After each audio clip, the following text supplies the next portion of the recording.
Hey, what's up, y'all? Peace, peace, peace. Welcome to the Friday edition of Burn It Down with Kim Brown, the place where we burn things down, things that are holding us back, things are holding us down, as it were. If they holding us down, then down they shall burn, right? To the fucking ground, beneath the ground, actually. What they say, kids, under the jail. All of that. Oh, there's a lot of under the jail news today that we're going to get into, beloveds. I'm so appreciative that you all made some time to come join me here today on the program. Thank you so much to the people that have been showing love and supporting the show. Shout out to Riel Aura for your Cash App. Big up to Librarian. Librarian, you've been holding us down out here, Librarian. So thank you so much for all your support. I want to get into some news. Well, hold on. Before I get into the news, let me give my disclaimer. What kind of show are we doing here today? Y'all seen the thumbnail? That should say something like AMA, right? So I battle with twice monthly headaches for reasons I still don't know. So today is one of them days. I have a bit of a headache and my head hurts. So consequently, I didn't really prepare for a show. Now, with that said, as I'm already committed to like not doing a show, the Diddy video drops. And I said, "Oh Jesus. I can't let that lay until Tuesday, kids. I can't let that lay until Tuesday." So, yeah, I'm going to be getting into that. In case you don't know what I'm talking about, I will be showing the CNN version of it, that comes with the narration and such, and giving a little bit more context. So, content warning for all tonight. Definitely content warning for domestic violence and all of the things that go with that. So heads up for that. I'm also going to be talking about, you know, white privilege, but as it relates to dealing with and interacting with police. So the PGA is happening, pardon me, the PGA tour, the PGA tournament, championship tournament, the PGA championship tournament is happening outside of Louisville, Kentucky this week. And there was an incident this morning involving the number one ranked PGA Tour golfer. His name is Scotty Scheffler. There was an long story short, and we're going to get into the long story as well as into the short story. But the long and the short of it is that in his zeal and haste to make his tee time, Scotty Scheffler not only did not comply with police direction, a police officer allegedly threw himself on the hood of Scheffler's moving vehicle in order to get him to stop. And guys, in the light of all of the police shootings that we cover here, police involved murders, police brutality of Black and brown people that happen on a daily basis in this country, most recently to senior U.S. Airman Roger Fortson there in Fort Walton Beach, Florida, the whites can get away with shit that Black people could never. And I want this example of how Scotty Scheffler was not only behaving behind the wheel, but managed to survive an encounter with police when he was clearly, in my opinion, using his vehicle as a deadly weapon. And how if Scotty Scheffler had been of a different hue, he'd be dead. And that's not hyperbole. That's just the fucking truth and the facts. So we're gonna talk about that, kids. And the way that it's kind of being downplayed by the media, it's giving the media is giving, that's Scotty. He was just in a hurry to get to his tea time. I'm sure the police understand. That's what his lawyer actually said. The lawyer called it a misunderstanding. Jesus, a Black person would have never even made it to jail. So there's that.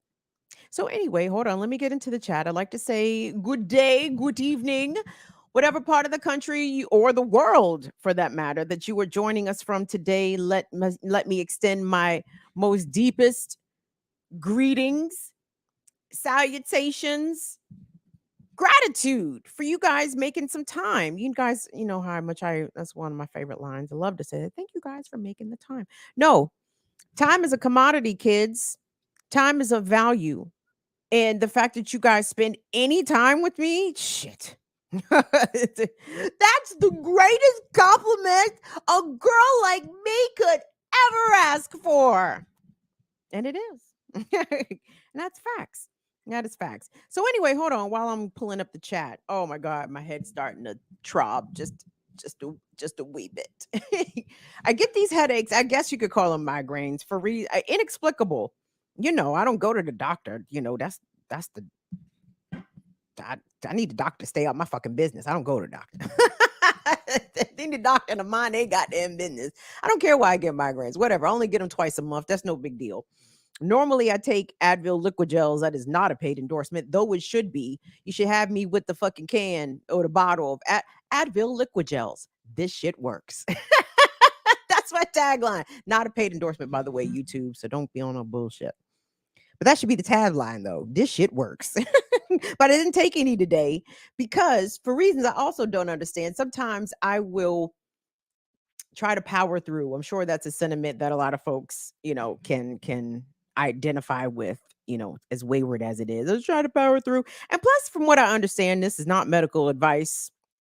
I could be completely wrong about this, but those sorts of medicines, you know, with prolonged usage, don't they fuck up your kidneys or fuck up your liver or something like that? So I try to use those things pretty sparingly.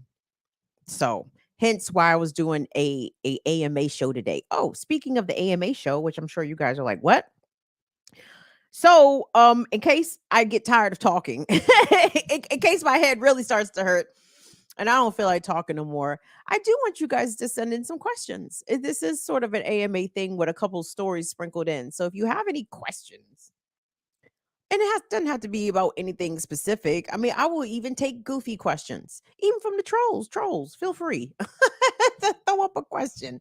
Will is going to highlight the questions and we are going to take a question. I think I'm inspired by Earn Your Liberation. Maybe I'm biting.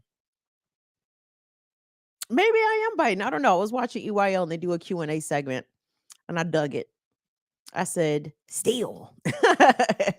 But we're not going to do this every show, beloveds. I'm just trying to honestly take up some talk time because I do want to give the people them a show, right?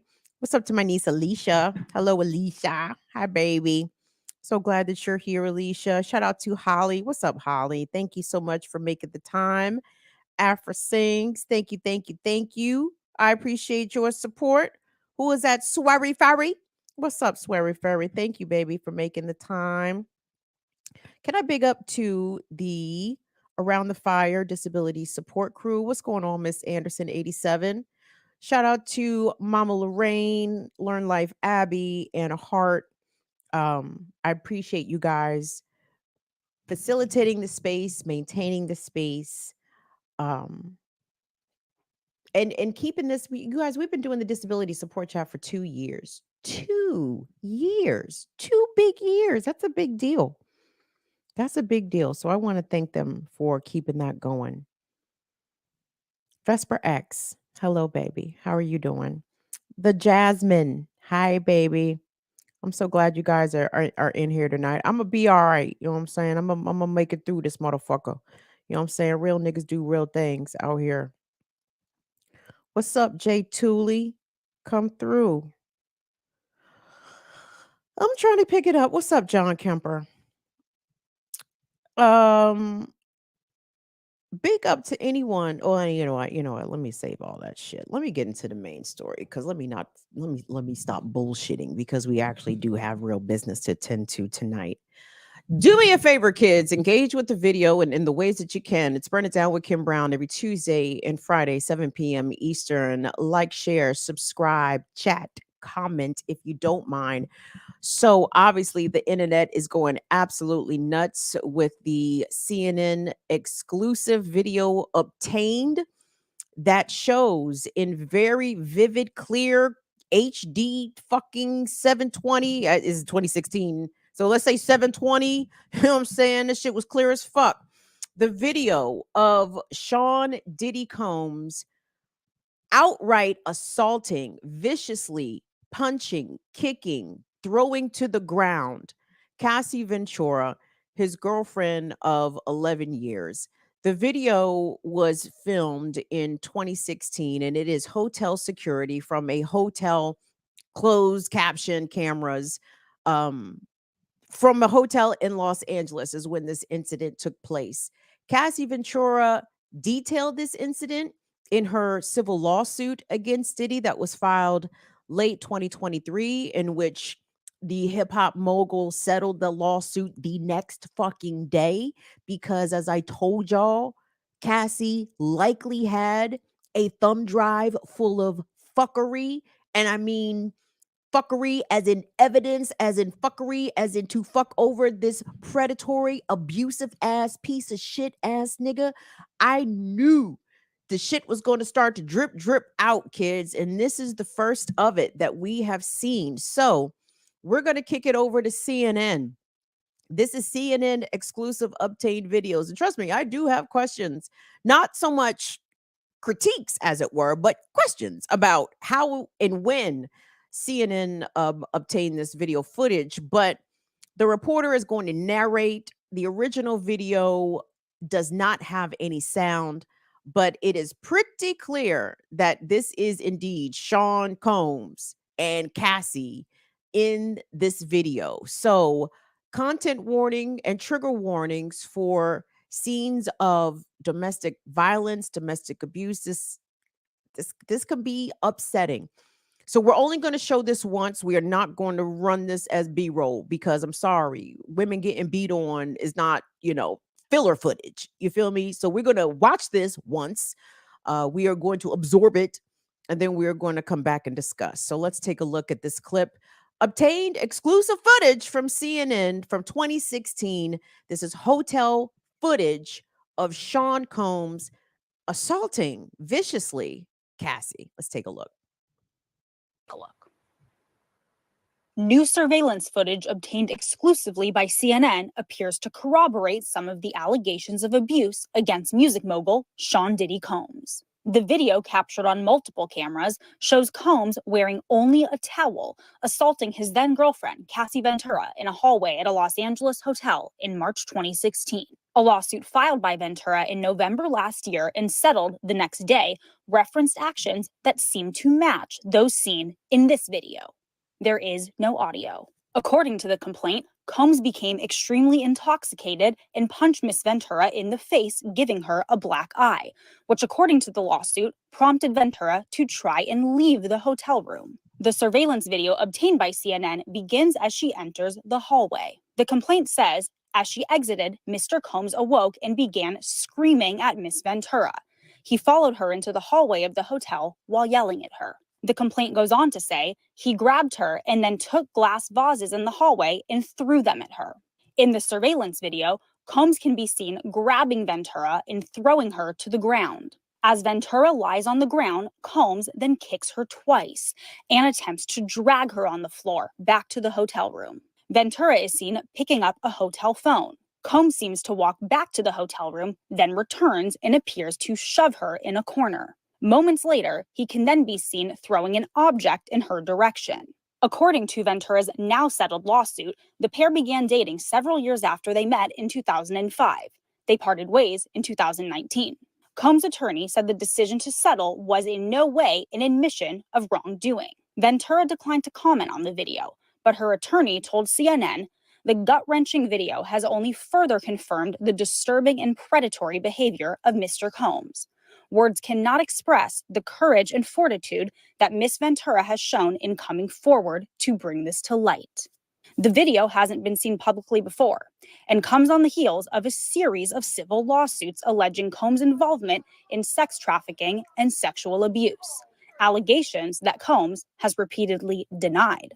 Authorities searched Combs' homes in Los Angeles and Miami in April as part of an ongoing federal investigation carried out by a team that specializes in human trafficking crimes. In a December 2023 statement, Combs responded to the claims in some of the lawsuits, saying, "Sickening allegations have been made against me by individuals looking for a quick payday. Let me be absolutely clear. I did not do any of the awful things being alleged. Now, that Instagram post from Diddy was back in December. That was not in relation directly to Cassie. It was referencing many of these allegations and lawsuits that he faces. Now, I have reached out to Diddy's team. We have not heard back from them today. But Jake, I do want to point out there was a settlement deal between Diddy and Cassie. So neither of them can speak. But again, we're still waiting to hear back from his team. Now, a really great point that you brought up top, Jake, was what is going on in Diddy's world, right? We've all heard stories of Hollywood enablers and enablers in circles around powerful people. But something that I want to point out, Diddy is one of the most powerful people in music history. He is a mogul. We have not seen any support in Hollywood. All of his famous friends, since these allegations came forward, we have not seen anyone come to his defense. And that silence is very loud, Jake. Okay, Yeah, well, Elizabeth that's Wagmeister. good. That's good on that. Thank you so much. And see, this is why I don't be fucking with CNN, y'all, because CNN is inaccurate as a motherfucker out this bitch. I'm sorry, no one has come to Diddy's defense. Is Stevie J no one? Is Ed Lover no one?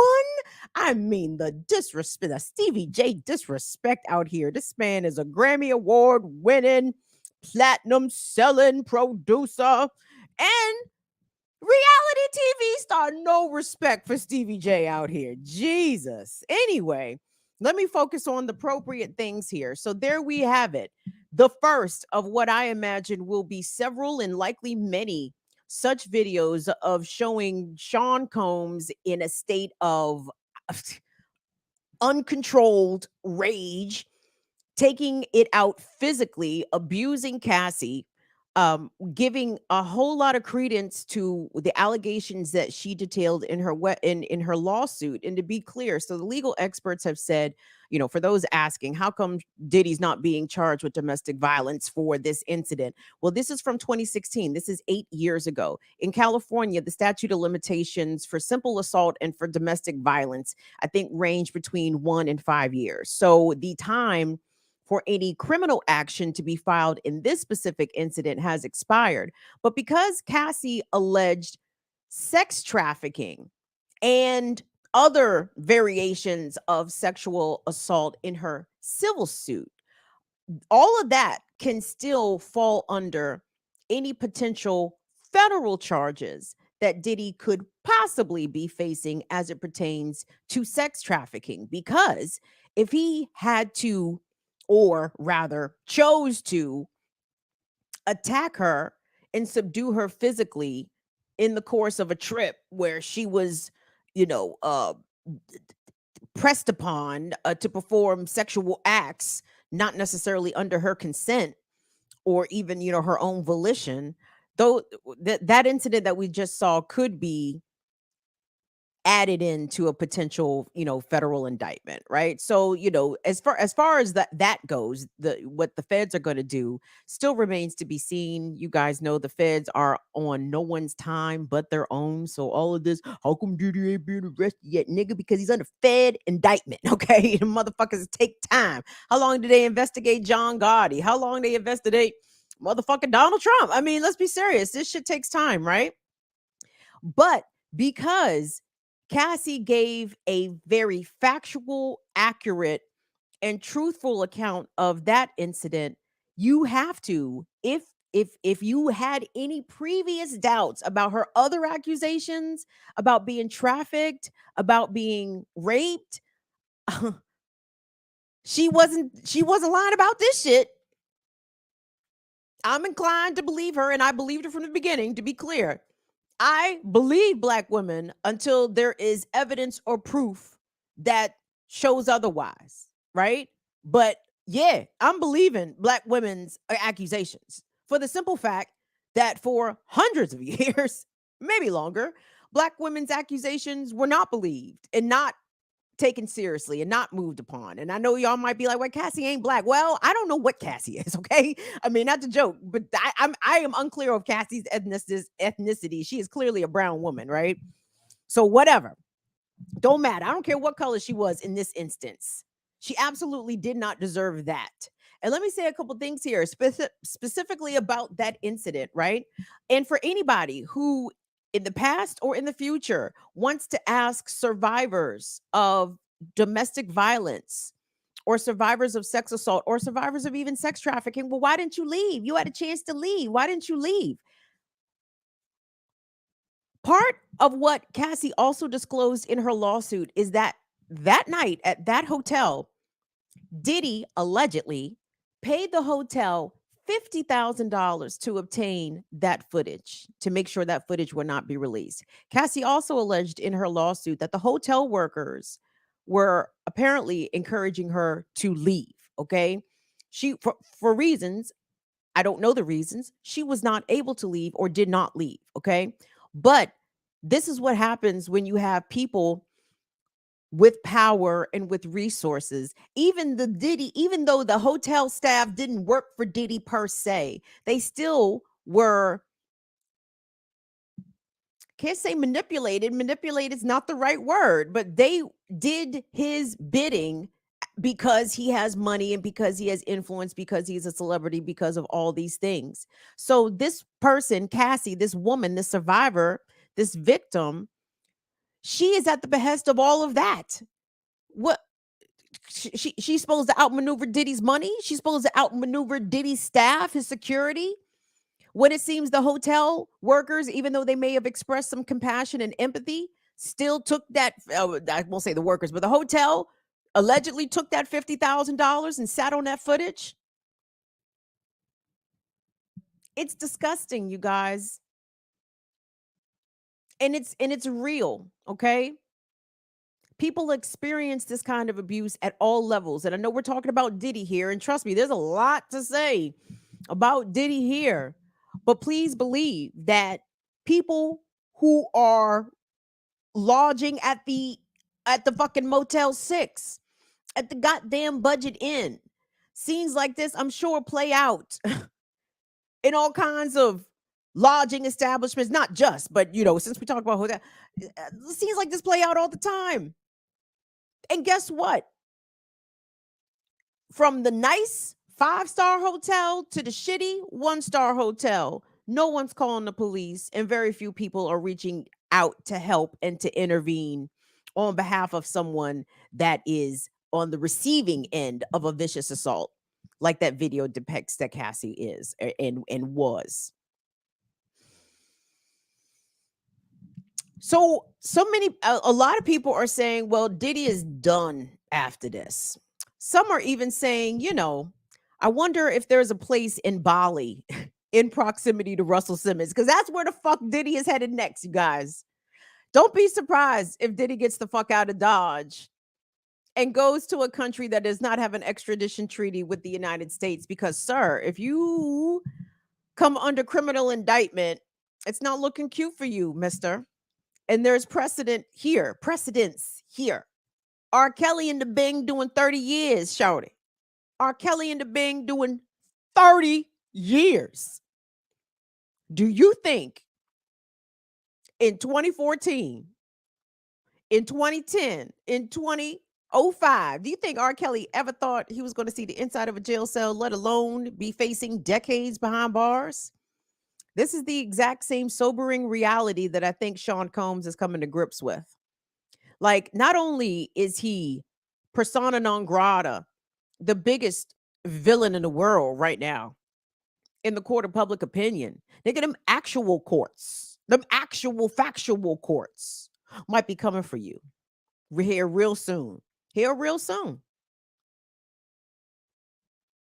So what kind of validity or credence or credibility does the emergence of this video lend to perhaps some of Diddy's other accusers, those who have also filed civil lawsuits, including Little Rod? But the one I'm most interested in is the one that was filed in New York Southern District, that federal lawsuit, where the then teen, who was 17, alleges that she was flown out, aka trafficked across state lines, from her home or from her residence in the Detroit area to New York. And she alleges that she was sexually assaulted by Diddy and 2 others. I think that's actually well, actually, no, it was Cassie's lawsuit that triggered it all. But I think that is the one that is going to be the one that's going to nail this motherfucker's coffin all the way closed, guys.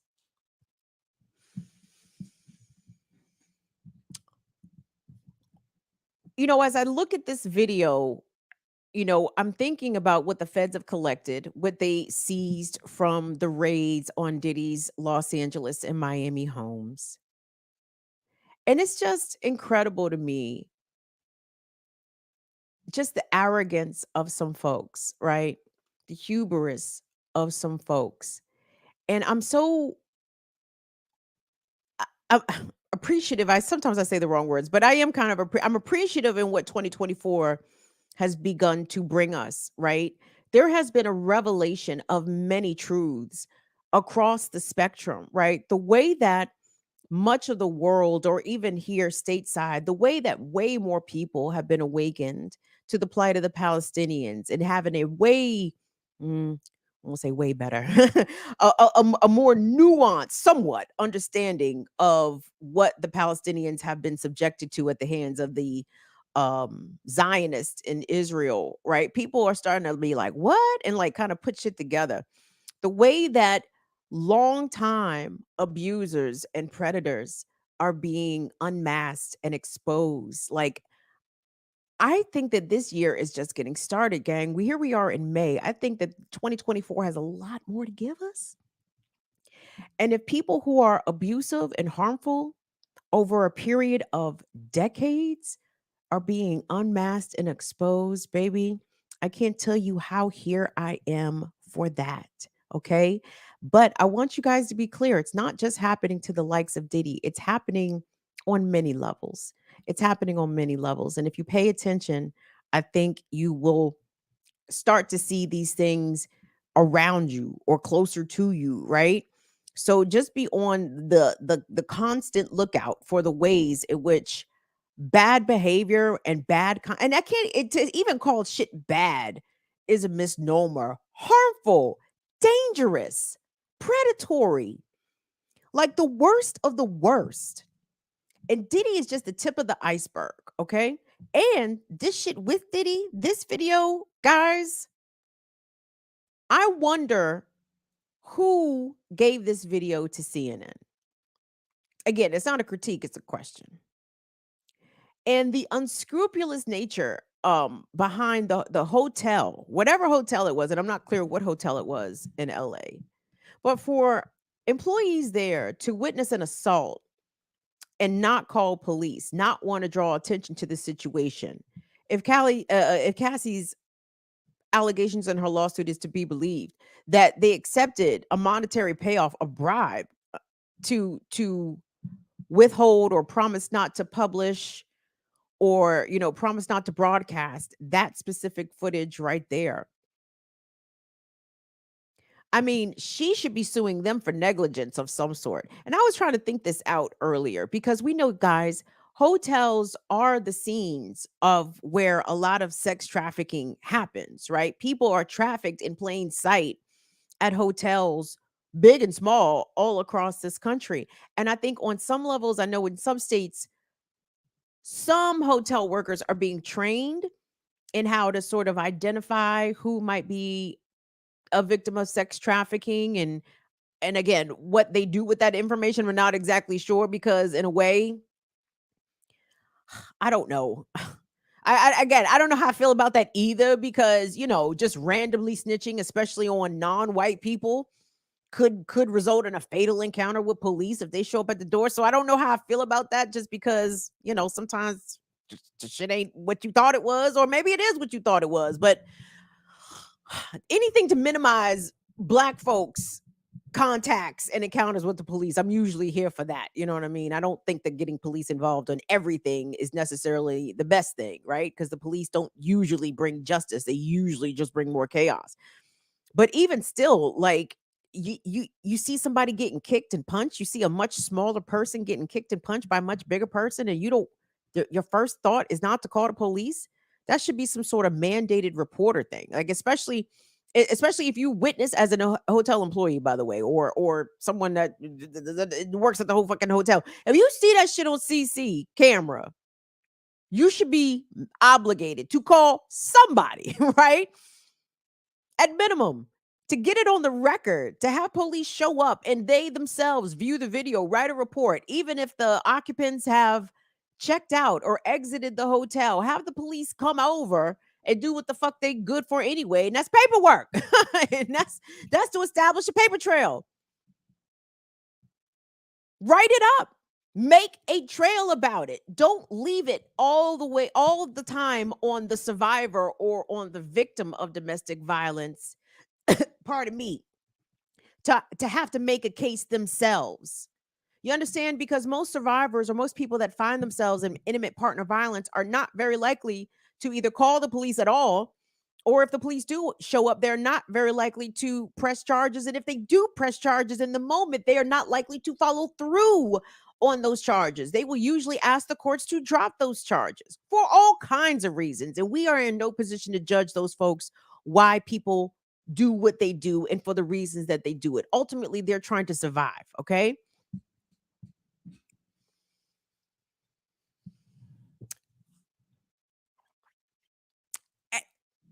I'm just I'm not I am at a bit of a loss.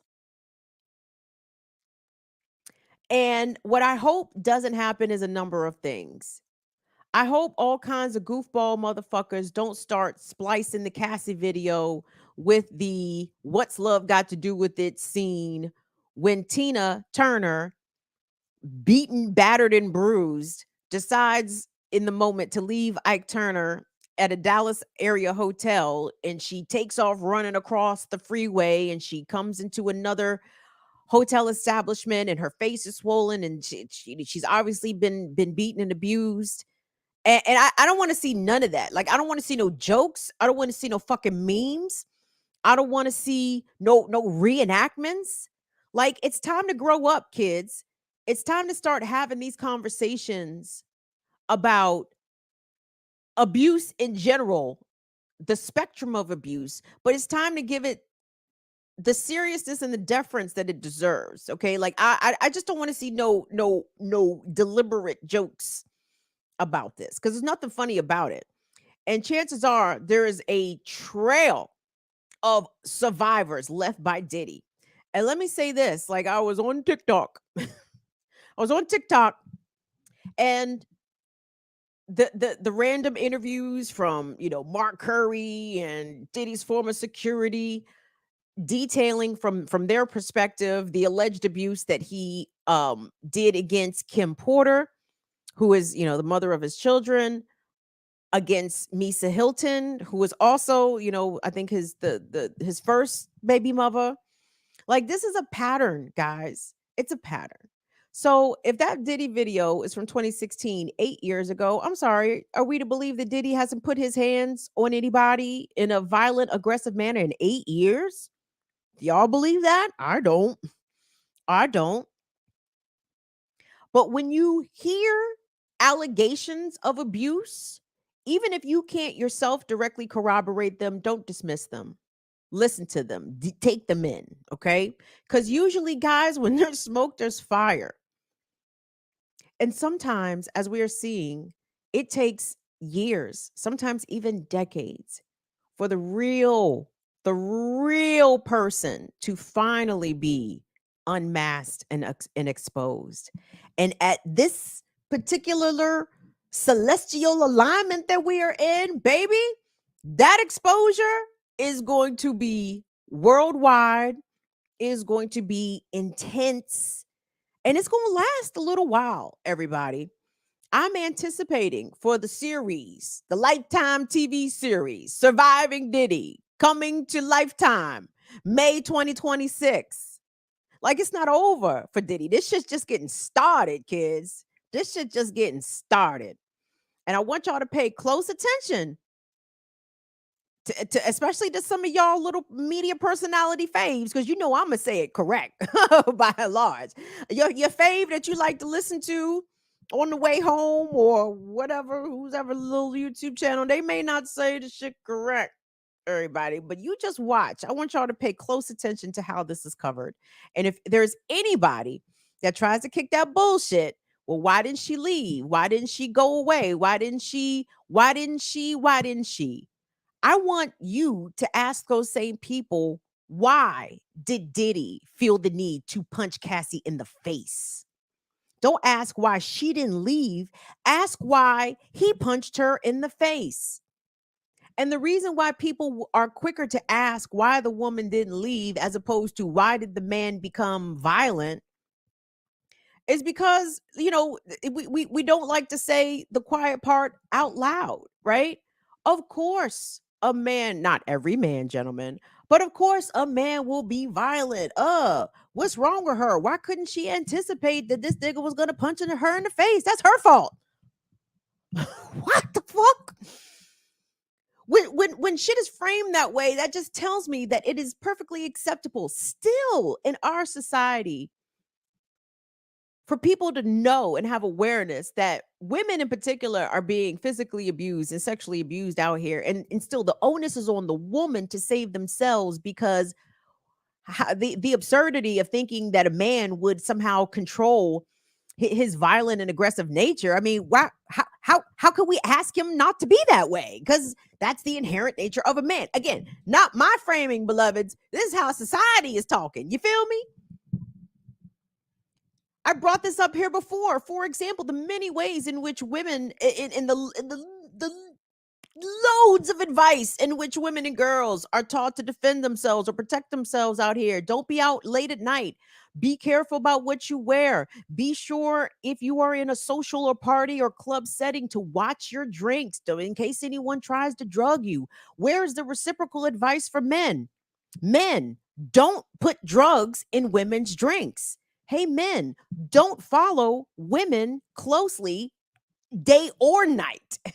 Hey, men, let's not be creeps. Hey, men, let's not engage in stalkerish behaviors. Hey, men, let's not be predatory. Hey, men, if a woman does not want to engage you on the street, leave her alone. Like, there is no such advice. All the advice is for women. Protect yourself. Put mace on your keychain. Oh, be careful, be careful, be careful. Where's the advice telling these motherfuckers not to be rapey, predatory, abusive, stalkerish, dangerous humans? This is why I'm sick of this shit. This is why I'm sick of this shit. Motherfuckers got all the advice all day for women. Where's the advice for the man them? Where is it? And when it comes to accountability, who is keeping man them accountable? The police? Wrong answer. The answer is nobody. There was an entire staff, a small army of enablers around Diddy. Some on the payroll, some didn't even have to be on the payroll, but all upheld this man's secrets.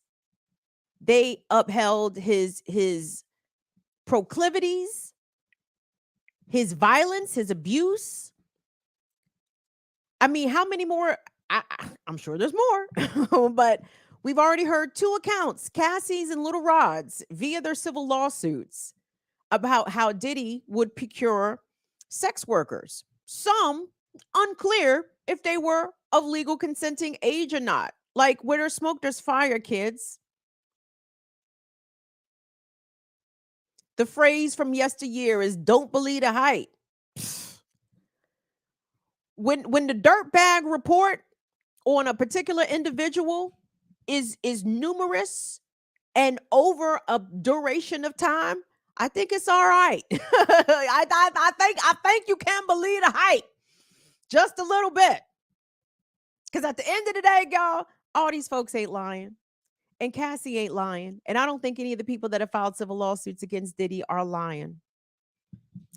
And I'm just appreciative, kids. I am so grateful that I have managed to live so far 45 big years so I can see some of this shit unfold. I just never thought. But excuse me, here we are. And trust me, it's just the beginning. So there's that. Hold on, let me say what's up. No money. No money. Okay, that's okay. Don't have to be money. Thank you guys so much for watching. If you're watching on the vertical live stream, Welcome to Burn It Down with Kim Brown. We talk about news, politics. I would say pop culture, but no, my lanes involve, my lanes involve women surviving. Period. I want women to survive. Period. Period. Let me say this real quick, y'all, because I have to laugh because and this is not from anything recent, but just me sort of reflecting back over recent years, and some of the things I've observed being said about me. Now usually I don't give a fuck what niggas have got to say, but I will note it and just file it away. You know what I'm saying? It's nothing that I give any air or attention to in any way whatsoever. But I know many times I have been called a feminist. And when I hear that characterization, pardon me, mischaracterization, I have to laugh, y'all. Never, not once, kids. And for all y'all that have watched me for a while, and y'all know this because y'all know I ain't lying. Have y'all ever, honestly, answer honestly, have y'all ever heard me identify as a feminist? Have y'all ever heard me say, well, according to this tenet of feminism? No, y'all ain't even heard me identify as a womanist.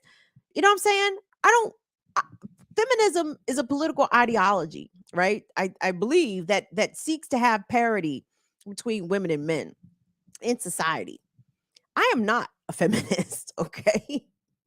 Because women can't have political power if we did, okay? I want women to survive men. I am a woman survivalist, okay? I want women to survive the experience of having to walk the planet with at least a small percentage of men that are willing to do bodily and sexual harm to you because they feel like it and because they can.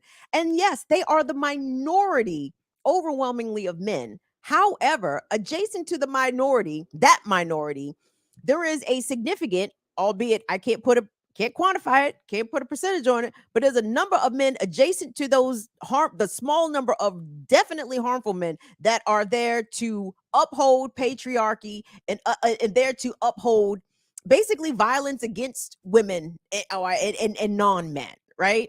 So fuck feminism. But feminism don't have no place on Burn It Down with Kim Brown. Clearly, bitches do not have rights. Don't believe me? Go to a red state near you and try to get an abortion. Oh, especially if you're miscarrying and if you're on the verge of dying. Good luck with that. So very clear that bitches do not have rights. So that there is no political parity there in the power scheme. I want women to survive men. I even in using that example of the abortion restrictions, I want women to survive man's policies. For fuck's sake. Please don't reduce me to a feminist.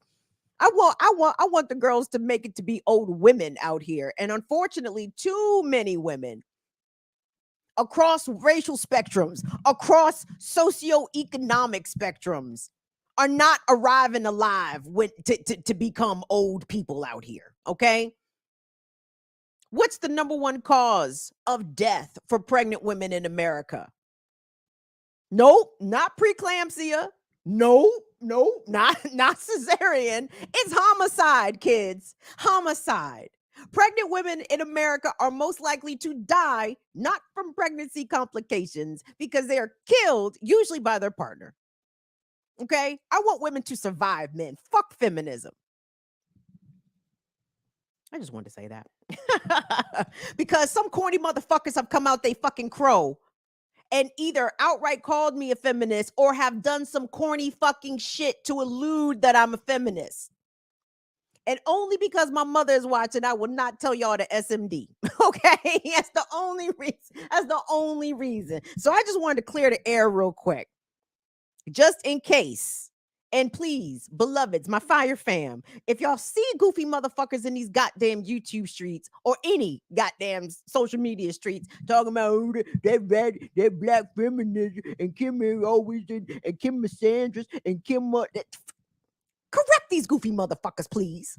And tell them to stop lying on my name, okay? I am not a misandrist, nor am I a feminist.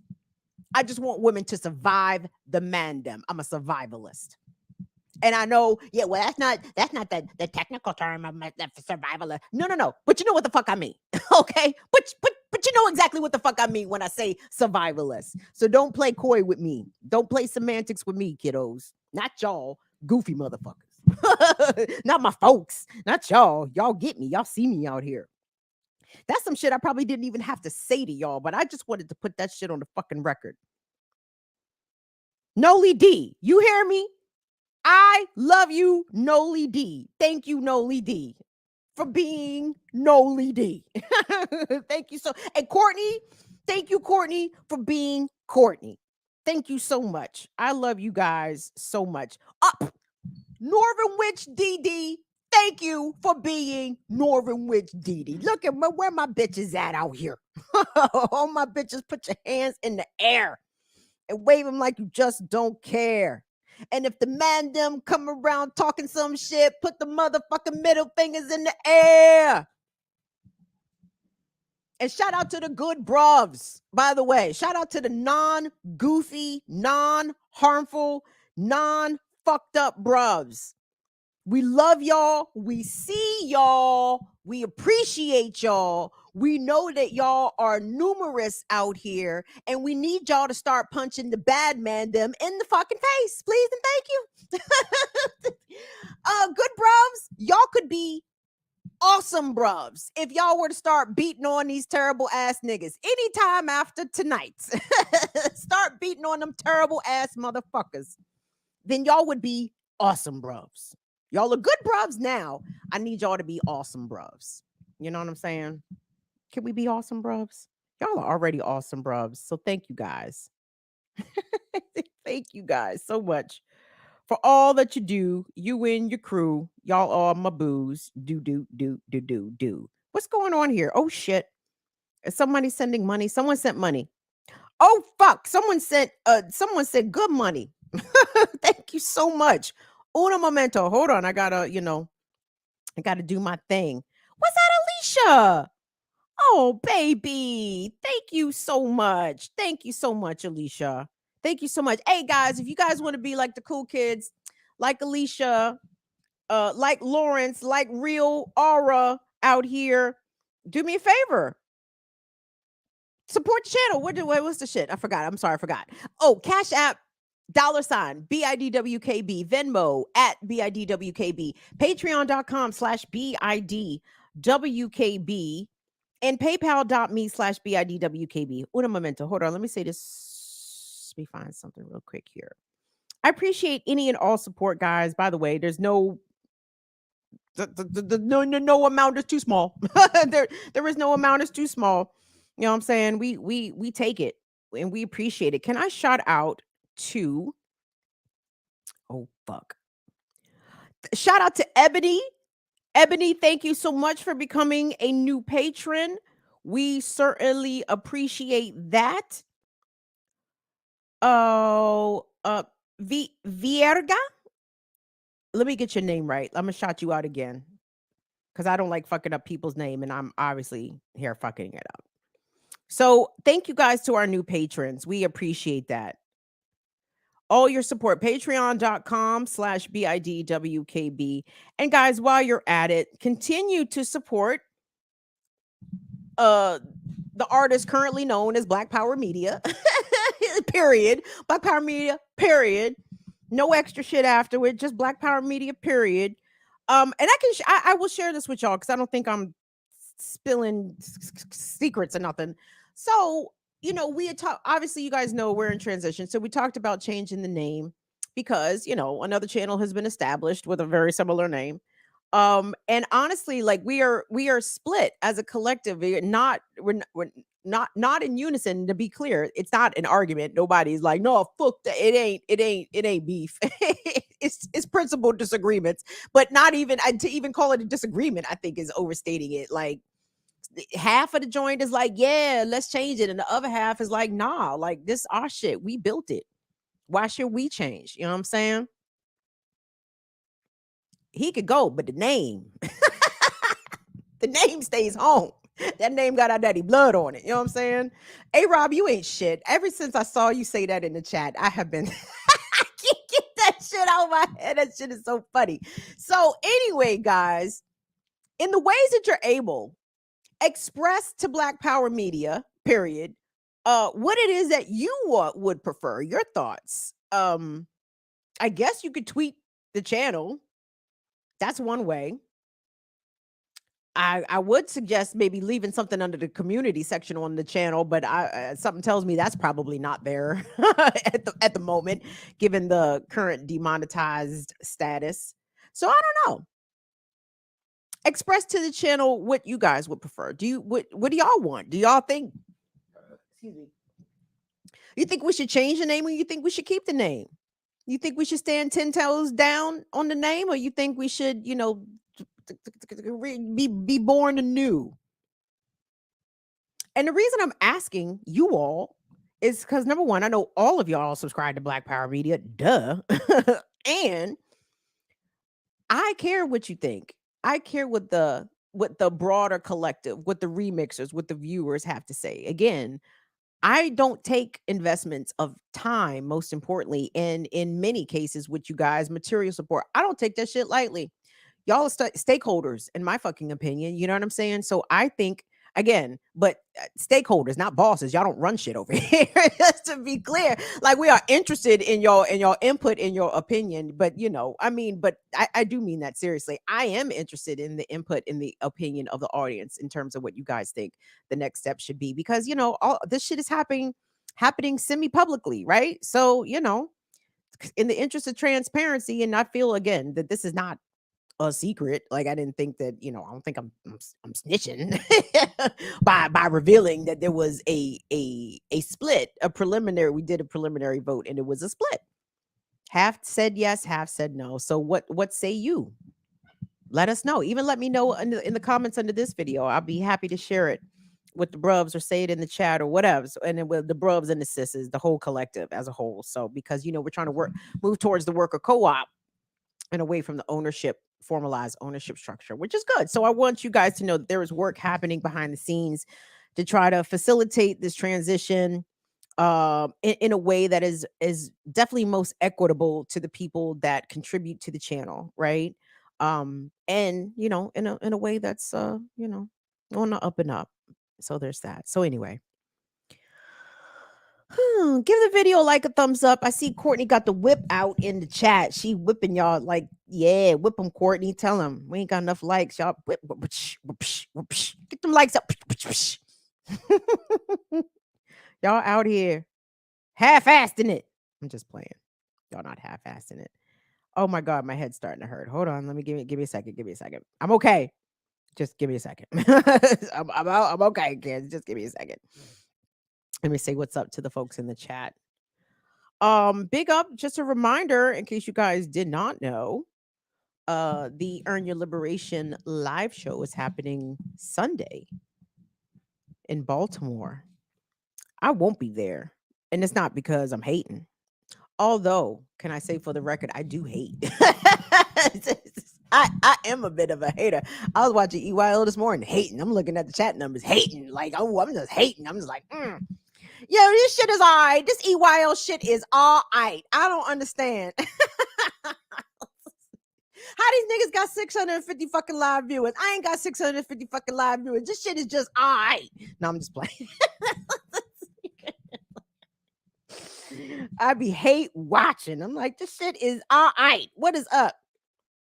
No, I'm just playing. But anyway, if you are in Baltimore, Will, come on, pop up your microphone, Will. You going to the EYL live joint at No Moo? Yep. Yeah, okay. Yeah, I got my ticket.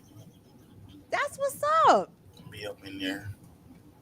Yes. Checking it out, seeing gotta see what's going on with the comp, like you said.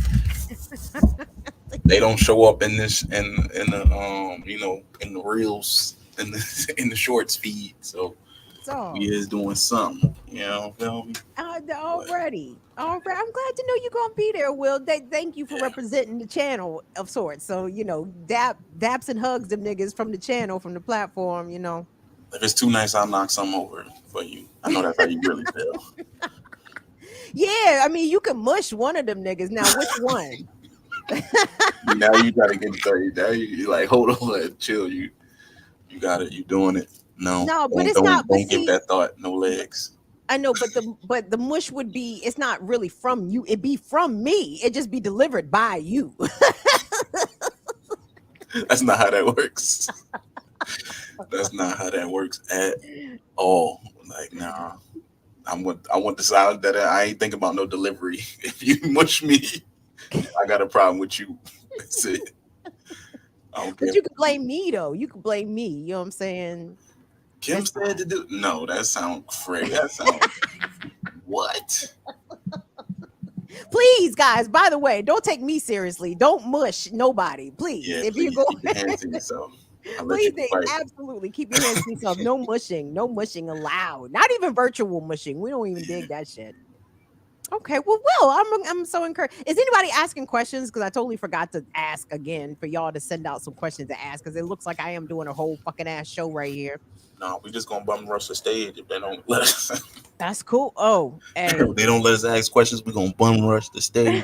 I'm talking about asking questions in my chat tonight, nigga. Oh, my bad. Right. All right, back to work. It's fine if nobody asks any questions, y'all. If y'all don't have any questions for me, that's fine. Because it's a couple random questions. I'm gonna just scroll up because there's a couple of them. I'm like, I don't know what.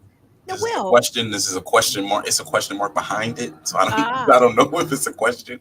It's so one of those things. Are you highlighting like, or can't you like star them joints? Yeah, I am starring definitely, but it's a couple recent ones that I was like, I don't know how. Well, anyway, I'm gonna tell you what. Yeah, go ahead. We'll leave it open to interpretation. Just go ahead and ask. So, there's a question mark after it. We'll answer it. All right, good. So one is, what happened to Coco on BPM? Since we was talking about BPM people and stuff.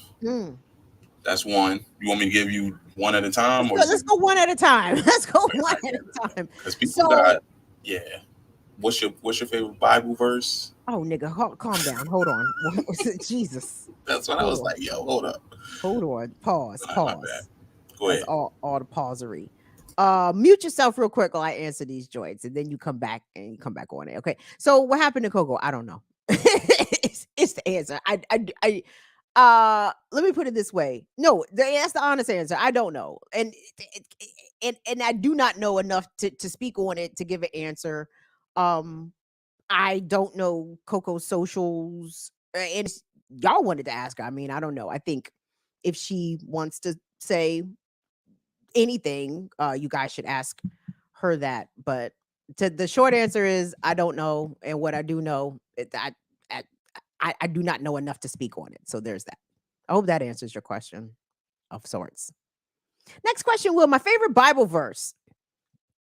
Will, do me a favor. Can you Google Mark 11:33? Because I think that is my favorite Bible verse. And I know y'all like, Kim, if you got to think that's your favorite Bible verse, then really, maybe you shouldn't be the one out here answering Bible verse questions. So as you guys may or may not know, I am not what I would call a religious person, but I do have beliefs. I do believe in a higher power. Most importantly, I believe in an afterlife. Like, that's why I'm trying to move as correctly as possible on earth because, beloved, you're going to be dead way longer than you're going to be alive. You know what I'm saying? And if the afterlife is such a thing, you need to set yourself up in the best way possible. You know what I'm saying? So you have a good afterlife because you're going to be dead way longer than you're going to be alive. So there's that. Have you found Mark 11:33, good brothers? I don't know if this is it, but also, I don't know. I mind my business. So this says Mark 11 in NIV version is, so they answered Jesus, we don't know. We don't know in Cat Williams' voice. They answered Jesus in the Cat Williams' voice, nigga. We don't know. Jesus said, neither will I tell you by what authority I am doing these things. I mean, it's a nice pick, but I don't know if that was the one. So that's not so it's in there somewhere. Like, it's one of them numbers. It's Mark 11 something or other. But basically, Jesus is saying, if I tell this mountain to go throw itself into the ocean, because I believe that the mountain, through through God, through the Lord, would throw the mountain into the ocean. Then it's about belief, right? Like if you have the unwavering belief, right? And I don't. Let me put it this way.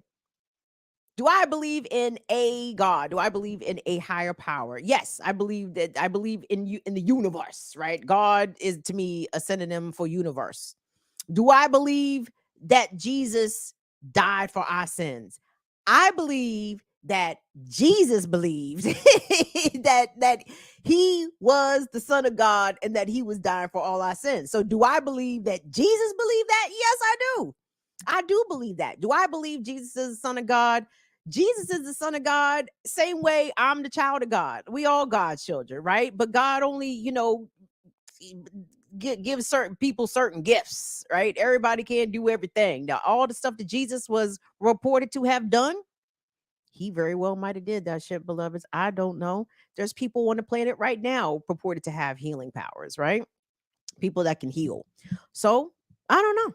But apparently one thing I also do not know is my Bible verses. So I can't even remember. I know it's in Mark.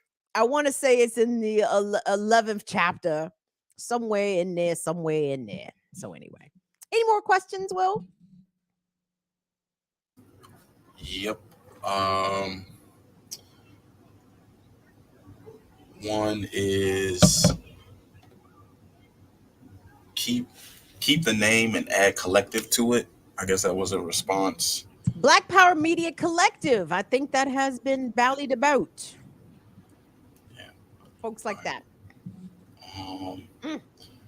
This one was the Huxtable Revolution ? I don't know. What does that mean? Yeah. Wait, can I say this? And this is not, y'all, this is no shots. Be clear. This is no shots, okay? But when the RBN niggas cussed out Black Power Media for 4 hours straight, and Nick called BPM the Huxtables because we had doctors and lawyers and shit on the platform, I fucking hollered, okay? And that's no shots. I'm just saying that shit was hilarious. Is that a suggestion for the name of the channel? We should call it the Huxtable Revolution because we got doctors and lawyers and shit on the channel. Is that it? Dog. I got it too. I'm saying I'm just listen, man. I will even laugh at funny jokes about me, nigga. If the shit is funny, you gotta laugh at the shit. That shit was hilarious. When you put it like that, it is funny.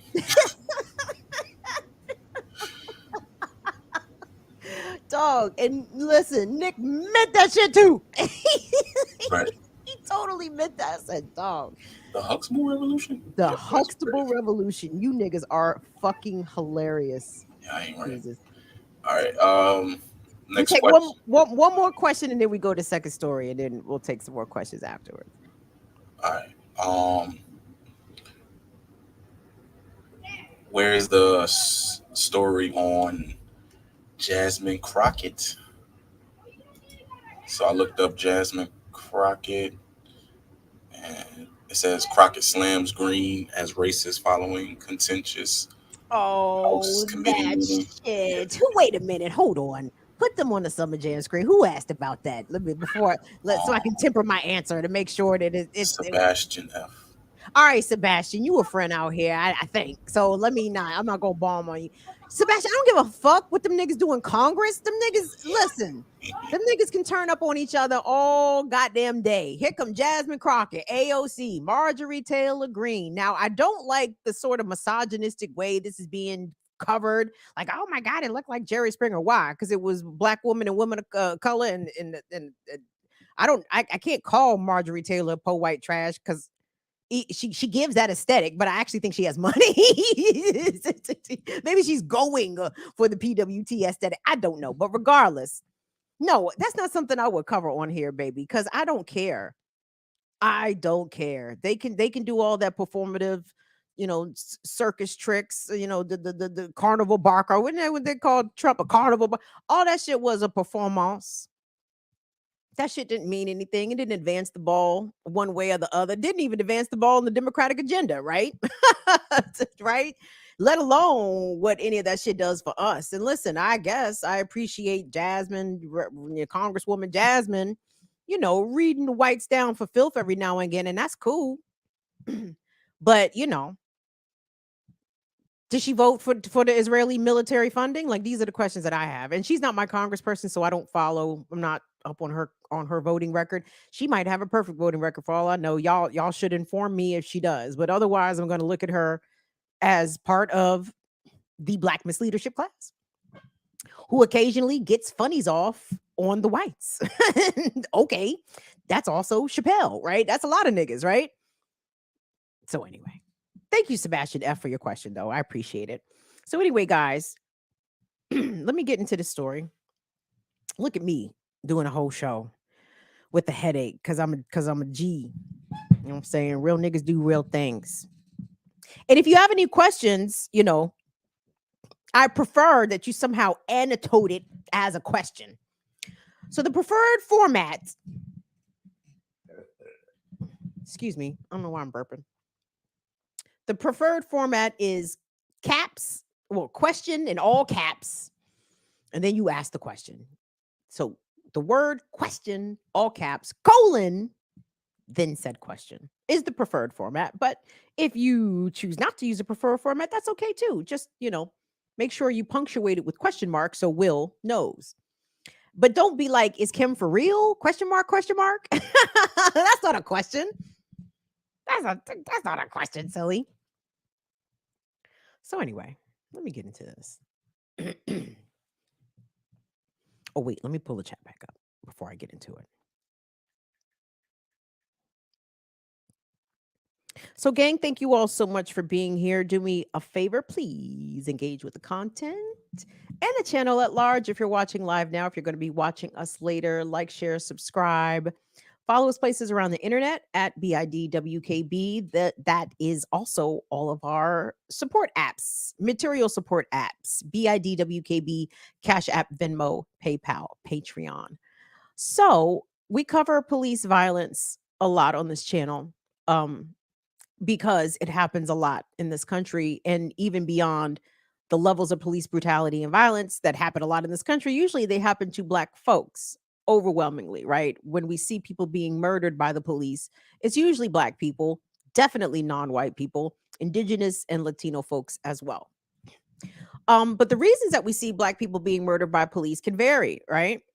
For example, the young man in Fort Walton Beach, Florida, the U.S. senior airman, 23 years old, Roger Fortson, answered his door at his apartment holding in his hand his gun that was pointed down and his finger not on the trigger and his other hand raised empty as in surrender when he did nothing wrong. And the police, when Roger opened his door, the police shot him within 1 second, shot him dead, killed him.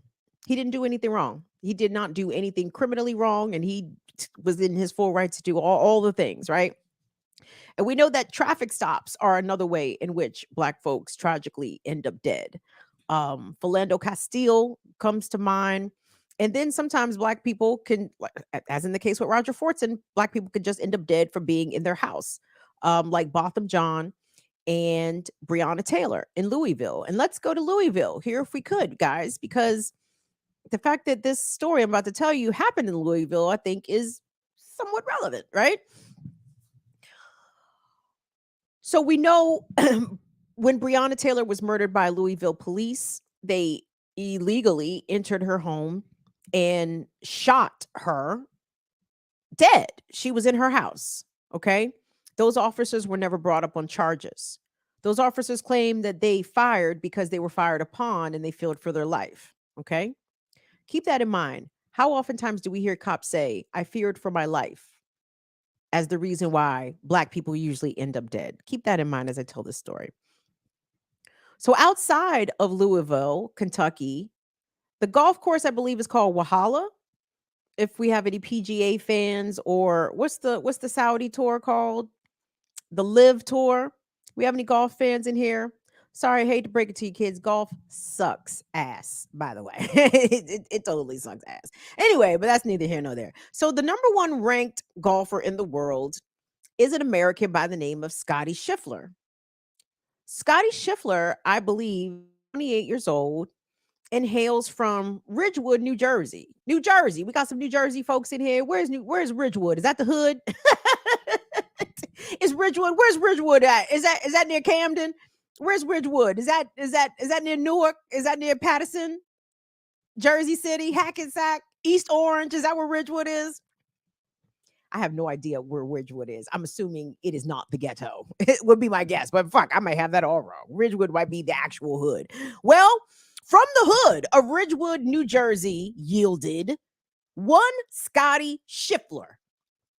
Scotty Scheffler, 28 years old, number one ranked golfer on the PGA Tour. Scotty is at the PGA Championship right now.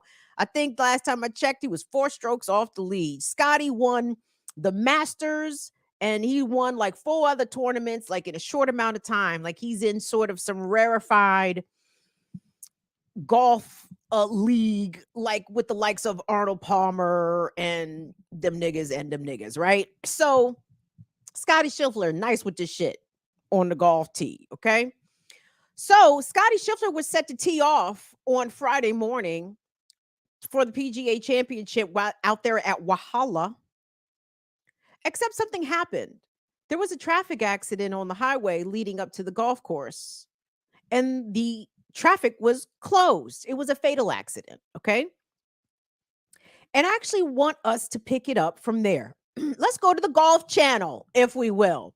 Will, if you could cue up that Golf Channel piece for me, please, because when I went to the local Louisville reportings, it was underwhelming. And I don't think it properly gave the gravitas of the seriousness of what Scotty Scheffler is accused of doing. It was all very, oh, well, that's kind of crazy, huh? Scotty Scheffler is accused of hitting a cop with his car, okay? And did that shit lead the news? Did that lead the news tonight? Did that lead the news tonight? Anyway, hold on. I'm going to get y'all caught up from the Golf Channel. The Golf Channel's all on top of this shit. I said, all right, Golf Channel. You better go ahead, Golf Channel. Get on top of this shit.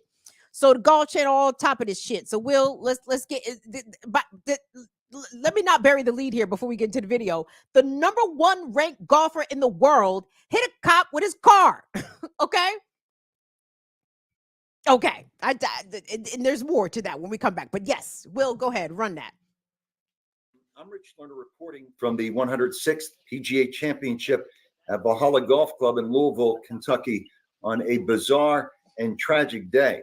Early this morning, just before 7:30 a.m. Eastern Time, world number one Scotty Scheffler was arrested by Louisville Metro Police while trying to drive into the entrance of Valhalla Golf Club ahead of his second round. Play at the tournament had been delayed after a pedestrian was hit and killed by a shuttle bus outside the golf course, causing traffic delays. The PGA of America later confirmed the pedestrian was a worker for one of the tournament's vendors. Scheffler was initially charged with second-degree assault of a police officer, third-degree criminal mischief, reckless driving, and disregarding traffic signals from an officer directing traffic. He was released from local jail at 8:40 a.m. local time and arrived back at Valhalla just under an hour before his scheduled 10:08 tee time. Shortly before teeing off, Scheffler released this following statement on Instagram. This morning, I was proceeding as directed by police officers. It was a very chaotic situation, understandably so, considering the tragic accident that had occurred earlier. There was a big misunderstanding of what I thought I was being asked to do. I never intended to disregard any of the instructions. I'm hopeful to put this to the side and focus on golf today. Of course, all of us involved in the tournament express our deepest sympathies to the family of the man who passed away in the earlier accident this morning. It truly puts everything in perspective. Rex Hoggart is on the grounds for us. And Rex, what more can you tell us? Rich, I spoke with the police official this morning, as you pointed out, he was released at 8:40. It's important to point out that he was arraigned at the police station downtown Louisville. That's about 45 minutes away from the golf course in traffic. So that's what took so long for him to get to the golf course. The official also told me he will have a court date. The arraignment should happen within the next day or two, but Scotty Scheffler does not have to be there for that arraignment. It's important to point out, of those 4 charges, the second-degree assault of a police officer is the only felony in the group. Now, I'm out front of Valhalla Golf Club right now on the street where the incident occurred, and it's important to point out it's the only entrance into Valhalla. It's been busy all week long, but the way they have it set up is there's a dedicated lane for buses, for officials coming into the tournament, certainly for players and caddies coming into the tournament. That's the lane that they've been using all week long. That lane was closed this morning because of that accident that you talked about, and that's where the confusion started. Rex, what was the scene like once Scotty arrived at the club and got set to tee off for a second round? Surreal and chaotic, I think it's fair to say. Clearly, his warm-up wasn't nearly as long as it normally would be in those circumstances. As a matter of fact, he was showing up early this morning to get in an early workout. It's raining this morning, so it wasn't a packed house, but there were plenty of people around the tee when he went off, and polite applause is how I'd say he was greeted. Rex Hoggard reporting from Valhalla Golf Thanks, Club. Rex. You can visit NBCsports.com for complete That's cool. coverage throughout That's the day. cool. Thank you, Will. Thank you, Rex. Outstanding reporting there, Rex. I'm kidding. So I wanted to say this real quick. So there was some things that was a little bit left out of that story. TMZ reported that Scotty Scheffler was driving on the median. Okay, so hold on. Let me reset. The accident involving a struck pedestrian that was a fatal accident did not involve Scotty Scheffler. It was a separate incident that happened before he was arrested. However, that fatal pedestrian accident is what closed the road and what closed the highway. So Scotty Scheffler, trying to get to the golf course early so he can work out before his 10 o'clock tee time, was allegedly so impatient about the highway closure that he began driving on the median. Okay. That is what apparently got the attention of police, who attempted to effect a traffic stop on him, in which he allegedly refused to comply. The second-degree assault on a police officer. Oh, where did that come from? Well, according to reports, a Louisville police officer wearing a high-vibe vest had to throw himself on the hood of Scotty Scheffler's car to get him to stop. Okay. You heard he was hit with 4 counts, including 1 felony, second-degree assault of a police officer, reckless driving, etc., failure to comply. All of these things, guys. And it's so awesome to be white and male in America. So he was arrested. They put the cuffs on him. Okay. Didn't whip his ass. Didn't fuck him up. Didn't kill him. Took him to jail. And per that story, okay, you heard the accident happened at about 7:30 this morning. So assume the highway was closed shortly thereafter. By the time he made it to the police station, it was 8:48. Or was that, what was it, 8:48 a.m.? Was that by the time he got back to the golf course, which I think it was? So within 2 hours time, let's be generous here. Within 2 hours time, the white man who had attempted to run over a cop, that's what it sounds like to me. That's what it sounds like to me. If the cop had to throw himself on the hood, what does that mean? You anyway, deduce with that what you will. So within 2 hours time, the white man who allegedly struck a police officer with his vehicle was taken to police station, arraigned, and returned back to the golf course within 2 hours time. Oh my God. Listen, if I were white, can I shout out to the white folks real quick? I understand why it's hard to turn that shit down, dog. It's hard. It is hard to pass up on the white in America because that shit is fucking awesome. Dog, you can hit police. You can literally injure police. You can be arrested and charged with a felony. And sir, we will make sure to get you back here to Valhalla Golf Course right in time for your tee off, Mr. Scheffler. Mr. Scheffler. I'm sure there's a bunch of Mr. Schefflers. Mr. Scheffler, please stop. Mr. Scheffler, please comply. I bet you the fucking taser and the pistol never left their holsters as this white man is barreling down the fucking median, not obeying police's traffic commands. And in fact, it sounds like his actions probably endangered the lives of one of these fucking pussy ass cops in Louisville. And yet them punk motherfuckers, despite the fact that there was a person wielding what can be referred to as a dangerous weapon, as a moving vehicle, as sometimes is referred to as a dangerous, deadly weapon. Somehow these fucking pussy ass cops, these soft scrotum skin ass cops, wasn't afraid of this white man wielding this deadly weapon in their direction, potentially causing them bodily harm. And that's why this motherfucker needs to be burned down to the goddamn ground. Because I assure you, a non-white driver, a black driver, a Hispanic driver, an indigenous driver would not have been afforded such courtesies, such latitude, such grace, such continued ability to endanger public safety. But the white man, the rich white man can do all of those things and be not only uninjured, but alive. Let me fucking underscore alive. Alive. The amount of black folks we have seen be murdered and maimed by police for literally doing nothing, breaking no laws, being in full compliance of all police directives, and they still end up dead.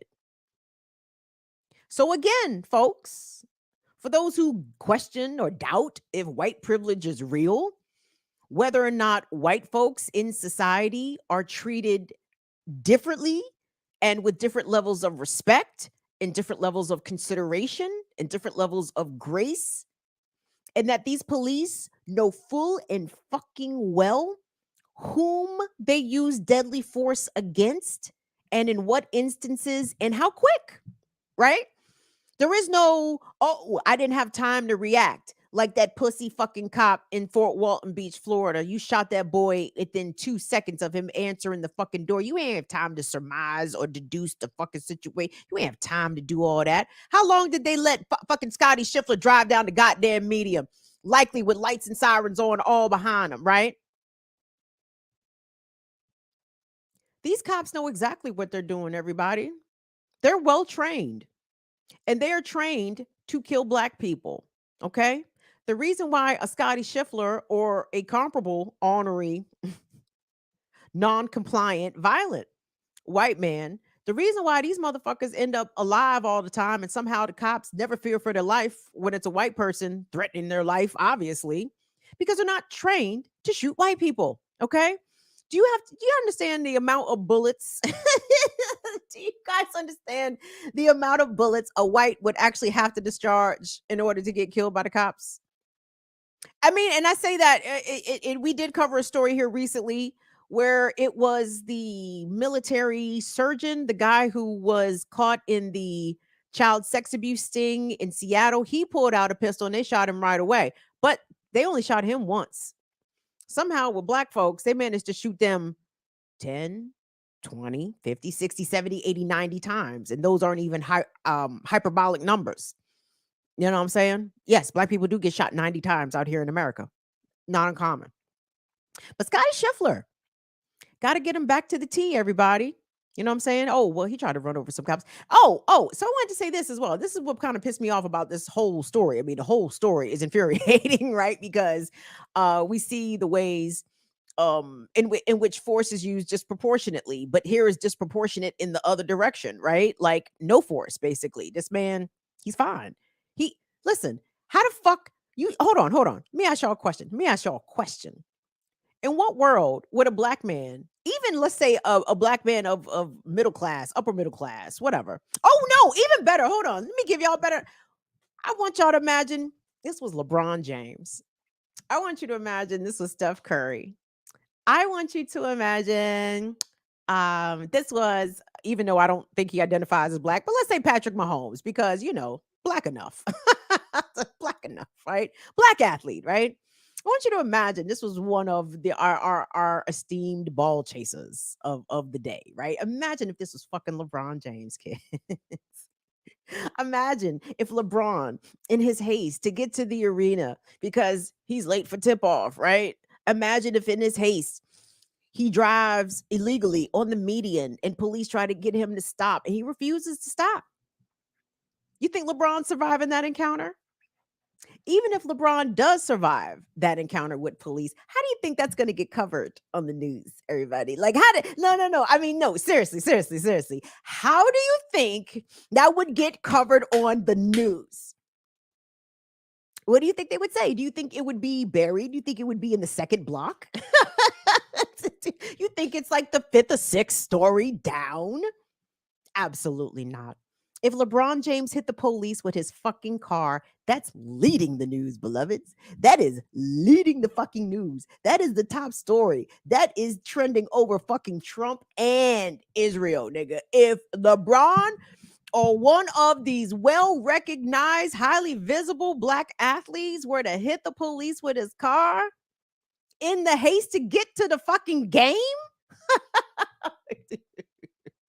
and let me say, I was highly disappointed, but not surprised, but maybe even not disappointed, but not surprised at because I told y'all my guilty pleasure. I do well in pleasure is maybe even overstating it, but my guilty watch is TMZ Live, and I was very disappointed in the very oh, that's Scotty. Oh man, that guy, what a rascal. Scotty, how could you do that, Scotty? Like it was all of that. And one of the guys commenting was black, Charles Ladaboudier. And sometimes Charles's hot takes also be Ladaboudier. It'd be a lot of booty. I'm like, God damn, Charles, this is a terrible take. Fuck. But Charles Ladaboudier, he reported it, I'm like, dog, you a black man and you're gonna find humor. You're gonna look at this as a lighthearted thing that this white boy was allowed to defy the rules of the road, completely ignore a highway road closure because of a fatal accident, and he's gonna drive in the median because he's gotta slap the ball off the stick. But you know that black people get murdered for less, oftentimes initiated in the form of a traffic stop. Like, this shit's funny. Shit, absolutely not funny. It's absolutely not funny. And again, it's awesome to be white. I can't even be mad at white folks. To be clear. And to be clear, for some people who may not be, familiar with me or watch me for the first time, no, I do not hate white folks. I do hate white supremacy. Bad. like I hate that real bad.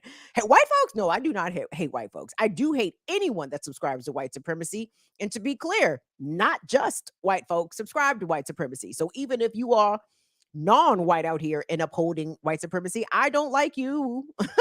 Don't like you either. But I do not dislike white folks. But what I do want white folks to do is to understand and recognize that you operate under a different set of rules out here. Let me rephrase. There are no rules for whites. The rules are for non-whites, okay?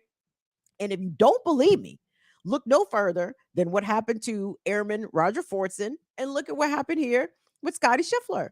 You know what I'm saying?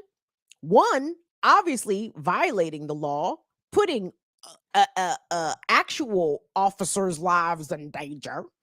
And what he get returned, he get arrested and brought back to work within 2 hours. The other one, fully within their constitutional and civil rights to be in their home, to protect their home with a legal firearm as part of castle doctrine. And they don't even get 1 second. They don't even get 2 seconds to explain themselves, to do anything really, before they are murdered by an agent of the state. So it's just very interesting. And it requires close observation. If you've never paid such close attention to things before, just notice the reasons in which black people get killed by the state out here and the reasons in which white people don't. And, well, why do you have to make everything about race? Because it's America, baby. It's enshrined in our founding documents. Those founding fuckers, you can call them the founding fathers. I call them the founding fuckers. Those founding fuckers enshrined African inferiority into their founding documents. They made everything about race. During Jim Crow, I'm sorry, you think it was black people walking around with signs on the water fountains for whites only? You think that was I'm sorry, you think that was us doing that? Yo, the racists is wild, yo. Racists really think that racism worked both ways. Like, oh, sure, the whites was racist, but the blacks, y'all was racist sometimes. Y'all was racist sometimes. No, nigga. No. It's so wild. The racists complain and rant when there are black uprisings. Oh, well, look at them tearing down their own community. How could they burn down the CVS? Ah. Like, do you really not know all the shit that the whites burned down in American history? Like entire towns, entire sections of towns, all kinds of schools, churches, homes. Phew. The deficit of American history knowledge amongst the average American. The ghetto. You hate to see it. But anyway, let's call it a night, kiddos. Let me say goodnight to y'all, to all my Negro and non-Negro friends. Well, do we have any more questions before we say goodnight to the folks down? Now it's time to say goodbye to all my Negro friends. Yeah. All right, couple of them. Somebody asked, this was from earlier, why do employers repeatedly ask if a person is Hispanic on a job application? They ask like 2 or 3 times. Why? Oh, like, are you like white Hispanic or like not white Hispanic? Which level of discrimination should we give you? We trying to figure this out. Basically. You're like, just want to be sure that you saw, like, just in case. Do you do interviews on this channel? Yes. Yes, though we haven't done any in a while. Can you mute Baltimore behind you, my guy, for a second? Kids, y'all. All right, my bad. It's fine. I would clown you and be like, Will, can you shut your kids up? But everybody knows you ain't got no kids. So the short answer is yes, I do interviews on this channel. But the longer answer is I haven't done interviews on this channel in a good long while. And there's a couple reasons for that. We were having some technical issues with the streaming service we were using, Restream, which I didn't like, I didn't care for. So now we switched back over to StreamYard, which is a little bit more guest friendly, I would say. But I haven't reached out to do any interviews because, number one, I don't know who I want to interview and what about. And to be honest, guys, like, I know I've only been on YouTube for 4 years, 3 years, whatever the number is now. But I've been doing this a long time, and I've interviewed a lot of people across all kinds of spectrums. So as an individual, I'm speaking for Kim here, not for Burn It Down with Kim around the platform. As an individual, I don't really have anything else to prove when it comes to interviews. Like, I mean, I respect to folks that are getting big interviews out here. Show they. You know what I'm saying? I've interviewed giants that are no longer walking the planet no more. You understand? Like I've gotten interviews that none of these YouTube neophytes will ever get. You feel me? So I don't really feel as though I have anything to prove, and maybe I don't. But as a channel, sure, the channel has something to prove out here. So, why don't you guys tell me who y'all want me to interview? I mean, and I shouldn't feel that way. I should, keep pushing myself. And Kim, you can, yeah, there are people I want to talk to, but like, I want to talk to like Stevie Wonder. You know what I'm saying? Like, how the fuck am I going to get Stevie Wonder on this platform? I would love to talk to, well, now we might be able to get like Imani Barber in, or O'Laren, we might could get some folks like that. But I have to be ready. And I don't mean ready. First of all, let me also say this. I don't invite people on my channel who I'm going to argue with. Okay. So if I'm ever inviting somebody on, it's always going to be a friendly, you know what I'm saying? I'm not interested in doing confrontational interviews. Now I could do them. I don't lack the skill or the nerve. That's just not the energy I want to bring. Like I would rather bring people on to disseminate quality information that the audience can benefit from or learn something that they didn't previously know. Like I'm not here to do Will, close your ears. I'm not here to do clickbait and views and shit. Like if I'm good, if niggas watch, great. I'm so happy. Thank you so much for watching my highly principled integrity channel. Thank you so much for your support. But I can't do the bullshit, y'all. And again, when I talk about Diddy and shit, that shit to me ain't bullshit. That shit is very relative to present day conversations about abuse, how to recognize abuse, how to survive abuse. To me, that shit ain't, you know, celebrity gossip. That's not that. So anyway, did that answer y'all's question? I hope y'all, yeah, leave in the comments who would y'all like me to talk to. I'm open for that. But also take a look at Kim's Lost Tapes playlist, and that's not an exhaustive list, kids. Okay, that is not an exhaustive list. Okay, like I've talked to the folks out here, so I ain't got shit to prove, but the channel does. So I will take it all under consideration. Thank you. What we got here, Wilbert? Just wanted y'all to hear the fireworks. They bussin'. Will, get down. All right, last two. Nigga. I think this might be a chat question. Okay. Anybody going to MomoCon? Momo? I don't know what that is, babies. And then F for X small white town banned you? Question marks. Small white town banned me? Yeah. Small white town banned me? That's small white town banned you? Question marks. Yes. Oh man, can I get the proclamation? Was that in the press release? Can I have that? Because obviously it doesn't have to put be it on my mama's fridge. Huh? On my mama's fridge, and we gotta take a trip. we gotta go there. You gotta give me something to ban, right? Nigga, am I banned or am I just like lightweight banned? Are y'all real with this shit or what? Will, yo, you watched EYL this morning? Yeah, a little bit. I tried to. I was doing a bunch of errands. So amidst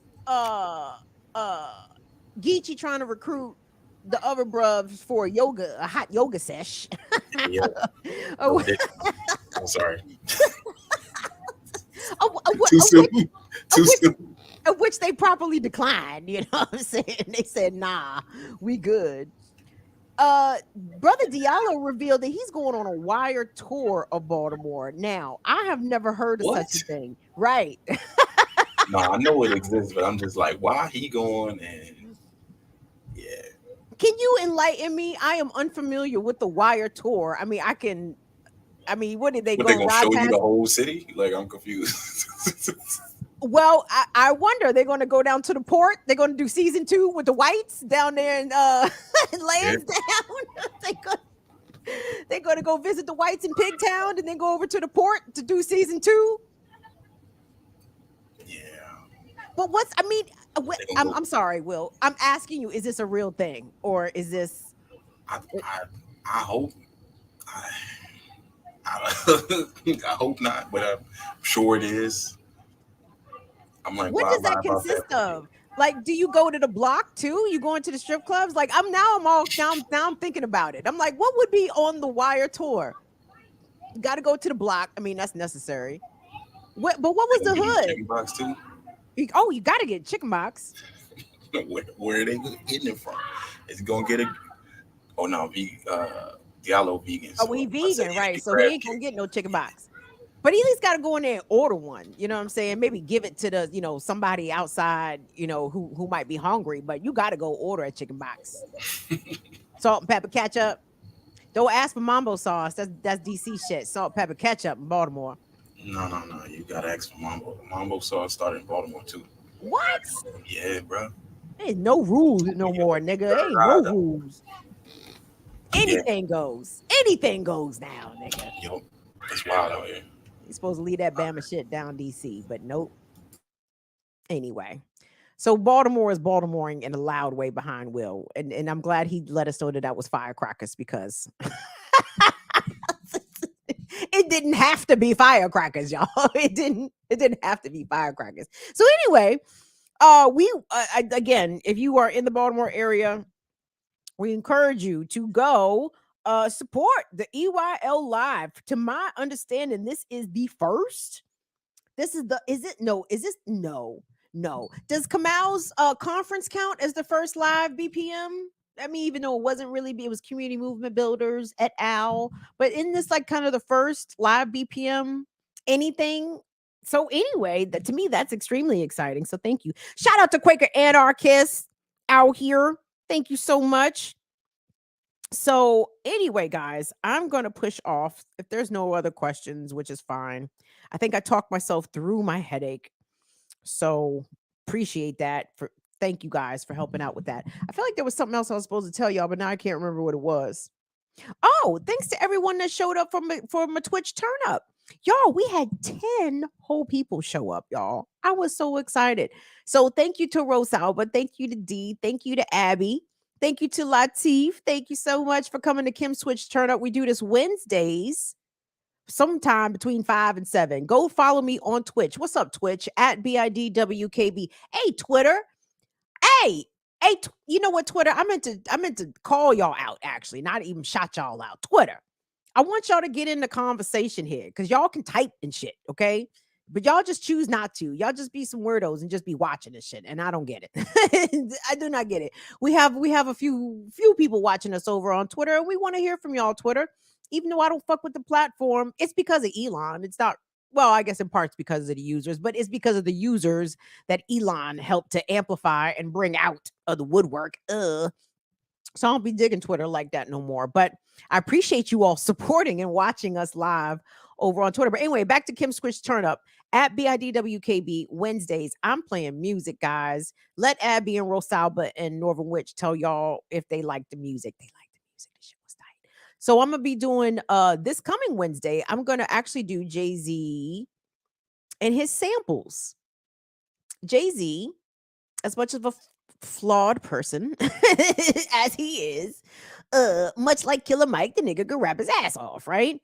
And he had outstanding beat selection, and Jay-Z particularly reflected on his debut album, Reasonable Doubt. The samples that his producer selected helped to expand my knowledge and depth of Black music of yesteryear. So I would like to share with y'all what I have. And trust me, this is an organic list. Yeah, I know people have done this, but this is my shit. Like I don't go around looking at other people's lists like, oh, no. I do all my music research organically, y'all. Organically. So this is going to be an organic list of my own research. So holla at me. So that's Wednesday. So anyway, I'll see y'all back here Tuesday for Burn It Down with Kim Brown. Please don't forget to subscribe to Black Power Media, period. So, and support Black Power Media, period, on Patreon, patreon.com/Black Power Media. Support the other channels that we support. Shout out to Kelechi Okafor, KelechiOkafor.com. Shout out to Status Coup News. Big up to Jordan and the work that they're doing over there on Status Coup. Outstanding journalism. Oh, big up to Rational Radical. That was a great show that Bro Diallo and Skip Coon did. So subscribe to Bro Diallo channel as well. And that's it.